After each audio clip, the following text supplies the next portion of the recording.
વડોદરા શહેર પોલીસ માથાભારે શખ્સોને ડામવા માટે તેમના વિસ્તારોમાં તેમના આતંકી લોકોને ભયમુક્ત કરવા જાહેરમાં વરઘોડા કાઢી રહી છે. ખુલ્લેઆમ તલવાર વડે યુવક પર હુમલો કરનાર આરોપીઓનો પાણીગેટ પોલીસે વરઘોડો કાઢ્યો હતો. વડોદરા શહેરના પાણીગેટ વિસ્તારમાં આવેલા કહાર મોહલ્લામાં રહેતા હિતેશભાઈ રાજારામ કહારે પાણીગેટ પોલીસ સ્ટેશનમાં ફરિયાદ નોંધાવી, જે લઈને આરોપીની અટકાયત કરવામાં આવી હતી.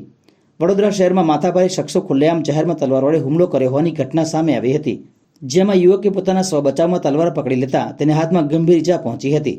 આ મામલે પોલીસે ગુનો નોંધી હુમલાખોરોને ઝડપી પાડ્યા હતા અને તમામ આરોપીઓનો પાણીગેટ પોલીસે વરઘોડો કાઢ્યો હતો. ગઈકાલે પાણીગેટ પોસ્ટેના બાવચાવાડ ખાતે મોડી રાત્રે એક કૌટુંબિક ઝઘડાને કારણે મારામારીનો બનાવ બને, જેમાં ફરિયાદી હિતેશ કહારે 3 આરોપીઓ નરેશ કહાર, હર્ષ કહાર અને શિવમ કહાર તેમના વિરુદ્ધ પાણીગેટ પોસ્ટેમાં ફરિયાદ દાખલ કરાવી છે. જેમાં મારામારીના બનાવમાં ચપ્પુ અને તલવારનો પણ ઉપયોગ થયેલો. 3 આરોપીઓને અત્યારે અટક કરી લેવામાં.